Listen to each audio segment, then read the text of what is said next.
What's good, Internet? My name is Igor Boniface. Did we not start? We did. Oh, I'm sorry. Just keep going. Take two.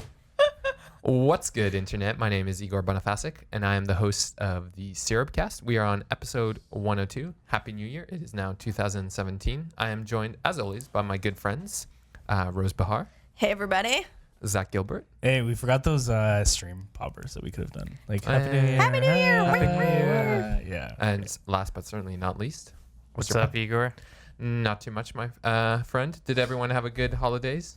Boy, did I ever. I was in jolly old England, Hello, where they're Captain. actually 20 years behind us. Wow. Whoa. Yeah. That's a sign. So there's no like smartphones as we know them today. In fact, actually, it might be more than 20 years because it was all sort of rotary dial phones. It's crazy. There's no Nokia devices. Nokia? So, no new Nokia No devices. Blackberries. Did it have a Nothing. 23 megapixel sensor and Android Pancake? This is referring to a really dank mobile meme that we happened to It's quite see dank. that was saying the father of phones is back, referring to Nokia, and the specs list said Android 8.0 Pancake. Did it list any of the features of Pancake? Was one of the No. features syrup? No. That could be our time, huh? Yeah. And then two 23 megapixel cameras, and I think it was 8 GB like of 8 gigabytes of RAM. yeah, and then 5 gigabytes of storage. It was something. So a we have weird lots to phone. look It was forward to. dank. Oh, I'm Yeah. excited for this one. I know. So unless you've been living under a rock, you must know that it is now CES. That is the Consumer Electronics Show in Las Vegas, Nevada, Sin City. We have a couple of our freelancers there, and we hope next week to have them on so that they can discuss what it's like actually being there. But in the meantime, we're just going to talk a bit about some of the news to come out CES, and let's start with that giant LG TV. I'm joking. This is a mobile podcast. This is friends. a nice TV, though. It is a I could nice do a thing. podcast about that TV. It is- Mobile, you can move it around. You can pick it up on one wall, put it on another. It's true, and it's thinner than all current smartphones on the market. Yeah. That's what I So tell our beautiful. commenters, is that anything can be mobile. Yep. Can you pick it up? If you steal it. If you steal it. Yes, but BlackBerry, who has not really been a presence in the last several CESs, and I mean most mobile companies or smartphone, let's say, manufacturers aren't really like CES is. It's moved away from that, right? It is about the 4G vaping phones, the smart IoT, pet devices, the TVs, all the other things but mobile. But they kind of announced a mobile phone. So maybe Rose and Patrick, do you want to double team this one? Yeah, sure. Yeah. Right, yeah. I haven't been involved too much in the leaks or anything but the Mercury. But that's what it was codenamed, or what it's real. It's a code name. Continue. They It's don't code have name. like a real name for it yet. And we had a hands-on on our site with by one of our freelancers, and Teddy Kritsanis, The Prince. the prince of mobile syrup. And it shows off one of the really interesting features is that it's the space bar that on the physical keyboard doubles as a fingerprint sensor.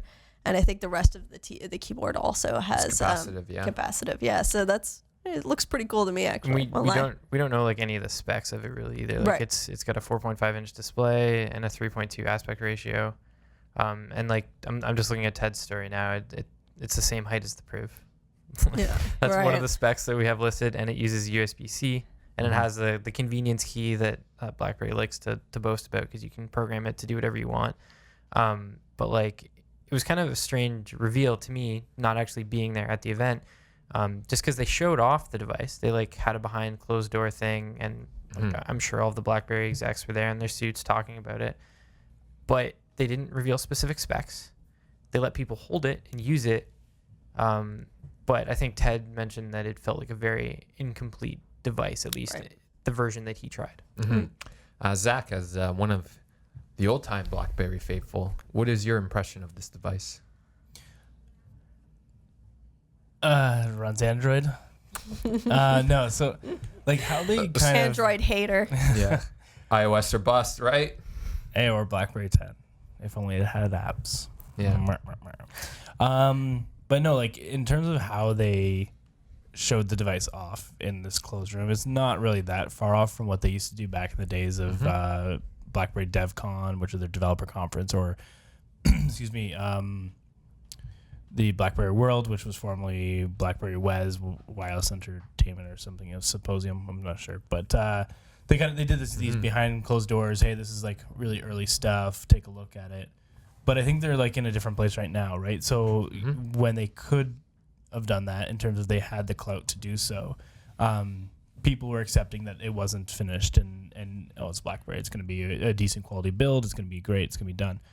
But now, like, it's BlackBerry showing a product that's made by TCL, and it's not done, and it's still being called a code name, which is kind of weird. Yeah.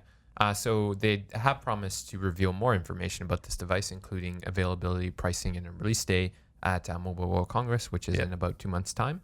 I think the more kind of interesting thing to come out of that presentation, more so than the device, because at this point it's like take it or leave it, right? Was they elaborated on their relationship with TCL. And the kind of most interesting thing to come out of that, at least from my perspective, and I noted it in the notes, guys, was they said going forward, all of the TCL made BlackBerry devices won't be rebranded Alcatel devices. So instead of the kind of thing we had where it was like Idol 4 and DTEC 50, that's not going to be the case Which anymore. is good. Which is good, right? So that means that BlackBerry will be designing the device, or does that mean that TCL will be designing it, but it won't be the same as? My understanding was that TCL is designing it.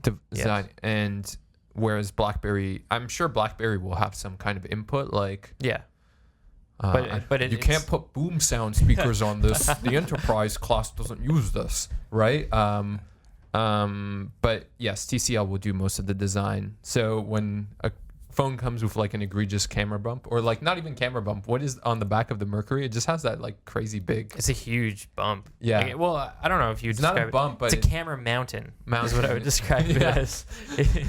Yeah. It's certainly interesting looking. I mean, Zach had a lot of comments about what the phone looks like. Do you care to share, Zach? I thought it looked fine, but I know. It's like they don't know, they don't understand, or they just don't have a clear idea where they're going with the device, right? So you've got the top, which is semi kind of looking like it was Porsche designed. So I don't know if somebody at TCL is like, oh guys, let's like mash up a bunch of BlackBerries and put them together, right? Because the top is like this chrome looking thing and it reflects light weird, and then it goes down to the bottom where it's more traditional BlackBerry, and then the bezel is iPhone with the antenna lines. It does feel like kind of like quote unquote the greatest hits of their devices for as good, like, you know, with an over like BlackBerry, that could either be a great thing or a bad thing depending on, you know. Well, and then the keyboard, it's like clear resin keys where you can see the buttons and the letters and stuff, whatever, are at the bottom, and it just, I don't know, to me it screams like we're trying to make this cool high-end device, but it's cheap. Like looking at it now too, the sides of the phone are very curved, like the iPhone. Yeah, yeah. Like so much. Like I'm looking at a photo, and it even has like the antenna lines, like the iPhone. I think the 6 has that. So yeah, HTC kind of pioneered that first, but I think Apple did make it famous, I guess, in a way. Yeah, that's A lot of people had issues with how big that space bar is too. It's so it's also a bump it's or a mountain. Yeah, that's definitely a mountain. Like how spacebar it mountain. just doesn't make any sense. I don't know. But to return to the actual terms of the deal, so as I was saying, so TCL will manufacture the phones, and I think, from my perspective, I think this is somewhat, given everything that's happened to BlackBerry, is kind of best case scenario, right? And so, what is your guys' opinion on this? Like, now that we know a bit more on the terms of the deal. And they've said at some point, like, what could happen in the future is where BlackBerry starts kind of developing software for Alcatel, like security software for Alcatel phones, right? That's kind of an interesting revenue opportunity for BlackBerry, and also kind of an opportunity for them to, like, I remember this when I worked for Apple was, something, a part of their kind of ethos was like, hey, let's get them young so that they become Apple users for life, right? So best case scenario here, you get these young millennials. They're using the Alcatel phones, and they're like, "Oh my god, these security features are lit, man." That's interesting. I mean, like Younger than millennials, even. Younger than Yeah. Yeah. I would have to. when I think about it, like it's sad that they're not making their own phones anymore. But the reality of the situation is that was not going to happen. Like they tried, it didn't work out.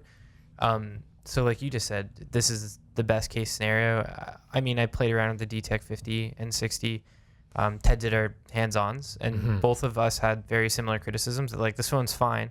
There's nothing like spectacular stand out about it. Yeah. But the biggest issue is it's just an Idol 4 and an Idol 4S. Like, But that's no longer the case, right? yeah, and that's not the case anymore. So I guess that's why I agree with you where this is like, if they're going to do this partnership, this is the way to do it right. Like, don't copy someone else's design, slap the BlackBerry logo on it. Yeah. Use this someone else's design, but at least have it be unique. Yeah. I don't know how I feel. So coming from a wireless background and BlackBerry background, I don't know the workings of TCL as an organization, but Alcatel doesn't have the best recognition in terms of Certainly hardware doesn't. quality. No. Sure, but it's actually dramatically improved within the last year, right? As the market has kind of matured and these components have become commoditized to the point where they're like, what was Mobile Clinic? Which there was that company in Toronto, in Canada, that like it was a repair, or it was like a subsidiary of Win Mobile. It was I remember you writing about it, Rose, and they said they had quote unquote Canada's first, the first Canadian-made Android phone, right? And what it had turned out to be, it was just a Chinese-made phone, but this company, they operated like 100 retail locations across Ontario. Yeah, I believe that was called K-Mobile. K-Mobile, that was it. Yeah, it was interesting, and but- most of them were just Wind, now Freedom locations. Yeah, but it just shows you to like Pepsi can go to one of these Chinese OEMs and like, we want a Pepsi branded Android smartphone, right? Like, Yep. But sorry, finish. Yeah. Hardware in itself isn't the issue. It's the marriage of hardware and software. So, working retail and working in wireless years ago, and it's just, you see all these issues occur and they don't update their software. I hope this is different. Like, I don't know if was BlackBerry organizing and controlling software rollout for the phone. I don't know if do we have that information? Yeah, so they're going to be controlling, excuse me, friends. They're going to be controlling the entire kind of software experience. Okay. And TCL will not have any, at least for the foreseeable future, will not have any impact on like any kind of say on the software. So BlackBerry will ensure that these phones get updated with monthly security updates, that they get the latest version of Android at some point. So again, it's not an ideal situation, but I think it could be a lot worse. It's better, but I think a better partner would have been Foxconn.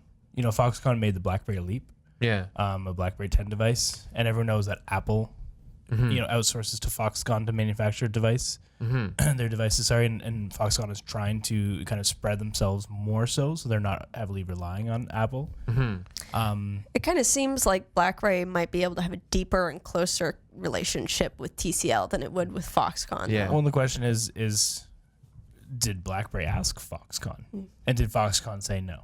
Yeah. Yeah. Yeah. Yeah, beggars can't be choosers Yeah, necessarily. Exactly. And I think for TCL, this makes a lot of sense too, right? Like Alcatel is not it's a brand they bought from a French Alcatel is still a thing, right? Although I believe like the actual other part of it that was left was bought up by Nokia. But anyway, neither here nor there. But yeah, for them, they get another brand and they're kind of stable to build out their reputation, right? And it's kind of what you were talking to me about, Patrick Laeco. They bought Vizio for that exact same purpose, right? Like, this is how these Chinese OEMs get into the market. Yeah. You have like a company like Hisense who wants to have recognition in North America but doesn't, and is like, I was on their website yesterday. They're like upfront about it. They're like, we're the best TV manufacturer that you've never heard of. That's like the ad on their own website. So I mean, I think that's part of it for sure. Yeah, another interesting thing about the partnership that could be really good for BlackBerry is that maybe TCL can actually throw some marketing money at the new phones as they come out, which is something that like BlackBerry's been lacking for the last long while, I think. Doesn't the Alcatel brand have like some recognition in Europe? For some Right, reason, 'cause I it's feel like it It's from does. Paris. Was it Alcatel Laurent or whatever was it? Laurent. Like they Yeah. sponsor Yeah. soccer teams and stuff like Yeah. that. Like, yeah. Yeah. So I mean, that was the play for TCL, right? Was get an established brand. But moving along, we also kind of discovered the future of another smartphone brand that was returning to the manufacturer of the most beautiful TV, LG. The most beautiful TV. Hey, that TV is ridiculous. It's Like so gorgeous. It is neat. we're talking about the TV that, you know, it has to be wall mounted. Yeah. Because it's so thin. It's how thin is it? 2.7 millimeters. Crazy. You could pass some gas and this thing would like fall over. Yeah. Yeah. It's It gorgeous. blows in the wind. Yeah. So they not really announced, but kind of confirmed to the Wall Street Journal that they're done with modular smartphones 1 year after they Like, introduced. guys, this stuff is not worth it. Yeah. Don't go down that road. So I guess, Patrick, you reviewed the G5. Rose, you've had some opinions about the modular phones. It's true, yeah. Because I also did the Moto Z Play review. Mm-hmm. Yeah. Yeah. So what's your guys' take on this? I mean, when the first time that I guess I saw the G5 was at Mobile World Congress last year, Mhm. and they had all the Moto mods there. Moto and I- mods, yes. No, Moto Friends. there LG you go. friends, yeah. Exactly, the friends there. Yeah. And yeah, they should just use the Moto mods on the G5. Just I just came up with a new strategy. for sign a them. deal with Motorola. There you go. And like they felt cheap then, and Yeah. then when we actually had them sent to us, we had issues with the camera. Like the camera had to be charged; it didn't run off the phone itself. Mhm. They're really, really hard to put on the G5. Like you had to take the battery out, shut the phone off, which seemed like a stupid idea at the time. The VR headset was pretty lackluster. There's no software for it. Mhm. All in, it was just like I guess they gave it their best shot, but like it obviously didn't work out, right? And then you look at the Moto mods on the other side, where I don't know if this modular approach is what the smartphone industry needs. Like I don't know if this is the like innovation that we need to push it forward. But it was certainly interesting and exciting when LG launched this. Mhm. But I think Motorola did a much better job of it. Like the Moto Right. mods, they may be expensive, but the ones that I tried, they're all pretty good. And I Right. think that's what is kind of like really interesting is looking at like, is modularity worth it? Right. And So I kind of agree with LG. Can I ask you, Rose? They said they were quoted. The Wall Street Journal quoted an LG spokesperson, and they said consumers aren't interested in modular smartphones. And the question I have for you, was it for LG and also Motorola? Because we don't have sales numbers on the Moto Z, but I think it's safe to say it's not like rocking the world. A lot of people don't even know they exist, that the Moto mods. Right. Like when I've talked to people. They're hard to find. too. 3-part question, I guess.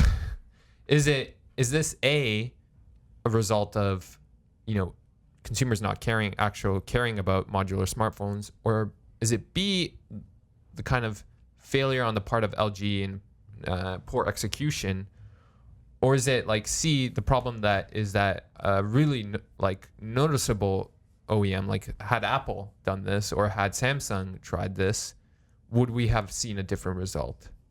Right. So what is it? Yeah. I mean, I think it's interesting to consider because Google did have Project Ara, Yeah. which was sort of based off of some initial concept videos made by a man who was semi-involved with Project Ara, but just sort of came up with this cool idea. And I loved it. I've always been a huge fan of like the modular ideal. And at that time, it was that you could slot in these different parts of your phone, like camera or, say battery, and It was like sort a of it was like a upgrade PC, it. right? Yeah, it was like Yeah. a PC. You could upgrade it or you could repair it and it would make it last longer and it would make it better and cheaper for consumers. And that sounds really good. But we should differentiate that the concept that Project Ara put forward is completely different than what LG put forward, which was Well, exactly. basically like these are accessories. They're not. That's what it became. Yeah. And Project Ara was eventually given up on because it was I think what they didn't really give any official statements, but it appeared that it was just too bulky because we saw a prototype of it later. It was really bulky. It was really heavy. And also that it would probably cost too much. And so what have we seen from LG and Motorola? Well, it does cost a lot. It is pretty bulky. and there's not as much of a sense of utility there. If you think about, like, the Henry Ford is always sort of like quoted as saying, when he invented the automobile, and he says, oh, if I had asked people, they would have just said they wanted faster horses. Yeah. Well, I mean, like, so that's sort of the attitude that the mobile industry, some people in the mobile industry like Motorola and LG seemed like they were taking towards modularity. Like, this is the future and people just don't know it. But I think that LG has found out the truth. I think probably consumers don't really want that. I think it's a little too difficult. Even Project Ara would have been something maybe just niche So, for Zach, techies. you wanted to chime in? Yeah, so I think it's an issue not just with the idea, but it's an issue of, what Igor, you were saying. It's an issue of all those together. Yeah. So wrong partner, wrong execution, and we don't know if we want it. So, if Apple did it or if Samsung did it, and bundled all these pieces in there, instead of trying to go about and go, oh, here's was it Leica? Who had the camera mod on? It was Hasselblad, yeah. It was Moto Z, though. That was Yeah. the Moto. No, but on the Moto Z, which we all know they're not doing too well in terms of like the module stuff. We don't really know that the sales. The one thing I would say about Motorola is that, like, They're in a hard place, first of all. Yeah. but they remain committed to the modular thing because they Right. have revealed plans to release more mods. Whether they That is actually true. come to life, who knows? But So I should also note with Motorola, the interesting thing about how they went about modularity is that, so Project Ara came out of ATAP, which was, this is Google's Advanced Technologies and something lab. something lab. Yeah. Anyway, but ATAP was originally part of Motorola. It's Google got it as a part of the acquisition of Motorola. Yeah, I kept forgot that about part, that. got rid of Motorola, took all its patents as well, right? That's why they bought them, right? Was for the patent. For the patents, right? But so this is something that Motorola had been working on for a while, right? So it seemed like, whereas with LG, it feels it was like, well, the G5's not doing great, guys. Or sorry, the G4 is not doing great. We need to it's amazing that they got it out within a year. But sorry, I interrupted you, Patrick. Oh, about the Moto mods? Yeah. I mean, I guess the one thing that I was going to say is just that they were there. As someone who reviews a lot of phones and is often sometimes bored by the fact that they look the same, the idea of a modular phone was exciting. And I think that's what I emphasized when I previewed the G5 at MWC, was just that, like, I admire LG for trying something different. I don't know if this is what people want. I think it turned out that it's not what people want, but it was exciting. And it was something totally different that we hadn't seen before. And we don't really see that happen anymore in phones. Yeah. So Rose, I mean, but what is the alternative for LG? Like, they released, I guess, their best normal phone in the V20, right? Like, on paper, that phone should be like a home run, right? But yet is not, right? Like, so what is the path forward for this company? Well, I mean, I think we've seen with leaks, it seems like it may go sort of a Samsung route. It looks like with early leaks, it's going to have like a glass back and wireless charging and maybe a little bit of curved edges. So it might, I hope it doesn't, but it might have taken its inventive sort of modularity idea and been like, well, let's just toe the line and let's just, make phones along the lines of what other people are doing. I think this is why you don't see more experimentation in tech, because it's really risky. Yeah, it really is. Like, yeah, how many executives basically lost their jobs? a lot. Right? Yeah, a large amount, and they announced it because they said, yes, this is because we lost a lot over the LG G5. Yeah. Poor sales led to these firings. But were the poor sales due to modularity, or were they just due to brand recognition and everything else? Well, the G5 was a garbage phone. Yeah. That's like a nice way of putting it. I have a lot of friends that were like big LG fans. They really like the G4, the G3, like all the way back to the beginning. G4 is still an excellent and smartphone. $0 at a lot of carriers too, right? And there's nothing wrong with it if you don't need the latest and greatest. But the G5, I remember writing the review, looking back at it, and it looked like it wasn't finished. There's something that I couldn't quite put my finger on when I looked at that phone aesthetically that made it look like it was an incomplete device, like it was a prototype or something like that. I don't know if it was the way the double camera was set up or the weird curve on the top of it. But there's just something off and not quite right about what it looked like. And I think that played a lot into it, because for so many people, like especially like you guys worked at carrier stores, so like what a phone looks like means a lot to people, right? And if you see a phone that's kind of ugly, they may not want to be buying it. Absolutely. That's all you can really check out on your first few moments with a phone, apart from the camera. But I think I think the biggest thing is what the rep has in their pocket, right? You know, Good point. And LG didn't have that, right? They didn't have that in the store. They didn't have people using their devices. Yeah. So I guess the last question before we go to shoutouts is, I mean, is this it for modularity, like modular smartphones? I think Motorola is going to stick with it for a while. Yeah. I'd be really interested to see like how much the Z is sold, how much the Z Play is sold, and how much the mods are selling. But like interestingly, like this is obviously not an indication of anything, but I was on Facebook and a friend of a friend posted like, what phone should I buy? And 3 people suggested they buy the Moto Z. Oh, wow. Because they saw a commercial for it and thought it looked really cool. It does look cool, yeah. And it is cool. And I don't know, that's obviously not like a scientific thing or anything, but these are people that don't follow the phone industry like us, that they're not super into specs or anything, but they saw a trailer with the Moto Z, how thin it was, and they saw the mods and they were like, hey, this is something that's kind of neat, right? On the other side, I've seen a leak for an upcoming Motorola phone, which may be the Moto X, and it did not support mods. But some people are saying that like that's by design, because the X line was never supposed to support the mods. I don't agree with that. I agree with you. I think that like if you're gonna do mods, you're gonna do it on all your devices. Would be cool. Yeah. So I know we were going to do CS shoutouts, guys, but let's save that for last week when we have more time. Just regular shoutouts this time. Okay. I'm sorry to put you on the spot. Let me take this one here. Zach, I know you had a really good one. But then I forgot because I planned for this. Yeah, I planned for the CES shoutout. Well, we can still do the CES ones, like a quick. All right. We'll just make them short. Okay. Now I'm thinking of a different one. Okay. Just stick with the CES. Yeah. So my shout out was to Interaxon and this Italian eyewear maker called Slofi, and they debuted some brain sensing glasses for athletes at CES. And what I think is really interesting about that is it's like something that will include improve your cognitive health as an athlete. So it helps them focus before competition or just get into a better mind state. And it's based on the technology that Interaxon, which is a Toronto company, used for the Muse headband, which is a guide like sort of tracks meditation and helps you improve meditating. Although I know for me and certainly for Pat, that's like it just doesn't work. You tried it out, right? Yeah, all it did was shame me into being stressed out all the time. Like I would put it on and try to follow its instructions, and I would get like the results at the end of it. It would be like, you did not meditate at all. You meditated for 10% of this 5 minutes, and I'd be like, yeah, you're right. You dumb idiot. You're so bad at meditating.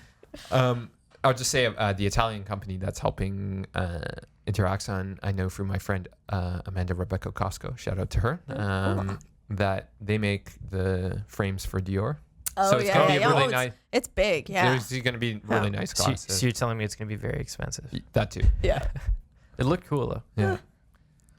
So I guess I'll do mine. Yes. Everyone's looking at you. Yeah. I'm like, okay. You better bring the fire.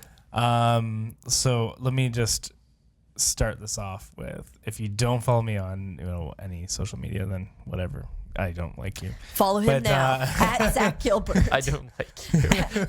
But if you do, congratulations, you get a cookie. But if you don't know, like Where's my cookie at? I got a new puppy, and just fancy like. But at CES they have this thing. It's meant for cats, but I'm sure I can just shove some dog food in there. But it's this like Wi-Fi connected health thingy that is for your cat or dog. But it circulates water, filters water. It feeds your dog when he or she wants. But like you can set the parameters in terms of how often or how much. And apparently it will hold a month's worth of food and water in this thing. So you can just like go on some vacation if you got a cat and you got a robot litter box like I do, and you just let your cat go to the bathroom and feed itself, and everything's good. Price tag was like £300 though.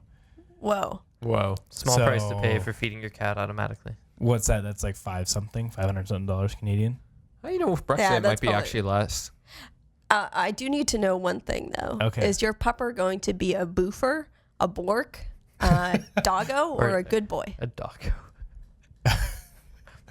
Let's go with doggo because it sounds Okay. so Yeah. weird. As Okay. If you don't know. That Got it. That makes Facebook sense. group is like, they're super militant about using the terms properly. Yeah. Yes, I am a part of a militant dog spotting group on Facebook. I got kicked off. No, I didn't. I left on my own accord. Pat. So my shout out goes to HTC. I know that they weren't showing off the Vive 2, but I think the accessories that they revealed at CES, I guess really late last night, were really interesting. And anyone who knows me knows that I'm really into VR. So one of the things that they revealed was a new strap for the Vive, and the strap is the biggest issue with the Vive. Like, I think the Vive is, I wouldn't say leaps and bounds, but it's significantly above the Rift in terms of what you can do within an experience. Mm-hmm. But the strap is like the big issue with it. So they've solved that with a new accessory for the strap. They may be selling it eventually with the strap built into it. And they also revealed this tracking thing that they didn't really show totally how it works, but you're able to attach it to different devices and different objects and use those in game, which I thought was really cool. That opens up a lot of different opportunities for developers and things like that. And then the last thing they talked about, they're doing a partnership with Intel to get rid of all the many wires that you need to connect the headset. Mm-hmm. And they said that the TP-Link one that was revealed a while ago, not TP-Link, it's made by a company, TP-Cast is what it's called. That's what it's called. The TP-Cast. They also made one earlier, like another wireless thing, and it's going to be widely released. But the Intel partnership, it sounds like it's going to be for the next generation of the Vive. And anyone who's tried VR knows that one of the big problems is the wires. Like, it makes it really hard to set other it up things. and use. Physically, that's one of the biggest things. There's like price and like a ton of other problems, Yeah. but that's one of the physical problems with the current headsets. So I'm excited to see what wireless VR looks like. Intel's just getting their hands in everyone's pockets. Like, It's literally, true. It's true. Intel We has can't 8 sell arms and they processors stick anymore. it in everyone's Yeah. pockets. Yeah, my shout out goes to Nikon or Nikon, as they call it in the home country, I guess. They announced availability for the Nikon D5600, and it comes with a really cool technology called SnapBridge. And what SnapBridge is, it actually uses a mobile technology called Bluetooth LE, or low power, which is something you're seeing in a lot of IoT devices. And what SnapBridge does is it maintains a constant Bluetooth connection with your smartphone, and you can even take out the battery from the camera and it'll still have the connection. So there's no like connecting. Oh, that's cool. And it lets you transfer photos from your camera to your smartphone. And that's one of the biggest things I think camera manufacturers have is like, they're like, how do we deal with smartphones, guys? And it's not so much about dealing with, but making them complementary to smartphones, right? And this is, I think, a really cool technology. And the DSLR model that they released or they showed off is their entry-level one. So it's bringing that technology, which was previously on their most expensive models, to consumers, right? And I've always wondered why it's taken so long for Bluetooth to become part of DSLRs. wrong person to ask, but No, I'm not. this I'm not is asking. good. Yeah. Just like an observation that it seems really weird, right? And like all the previous solutions, like man, using Wi-Fi to transfer photos, Nah, it's horrible. terrible solution, Mr. Phil Schiller. Do you have to use the app, or can you say, get away from the dongle life and connect Bluetooth Low Energy to your Mac? So your Mac doesn't. You need to use like technically, it's for your camera to your smartphone, right? Because I don't believe the Mac has Bluetooth LE, right? Yeah. Oh, it does. Yeah. That's how it does the connection. I'm correct me if I'm wrong. Anybody, I think it does because it has. That's how it talks to the Apple Watch to unlock it. Oh, cool. Right. Yeah. I Yeah, think so I it think might you're be right. So it might be something that Nikon can like develop. Like it's still really early stages. Like it works great with iOS devices, but not so great with Android So devices. Phil Schiller would be like, "We're pushing the industry forward Yeah. Which To will make encourage- these changes. Yeah. Yeah. by removing things that everybody still likes to use." Yeah. So Nikon, good job, and good job to you, listener, for sitting through this mess and listening. You've made it. You've made it. We'll see you next week. Until then, have yourself a great January. Peace out. Peace out. And don't forget to follow us on social media. Smash that like button. Yeah. Smash all the follow buttons. You can find Mobile Syrup at Mobile Syrup on pretty much any social network that you're available. Follow us. Are we on Wikipedia? We should make Are a we on Wikipedia We page. should- Let's yeah. make one. Yeah. I'm gonna make one right after the podcast. Follow us on Wikipedia. There you go. Follow us.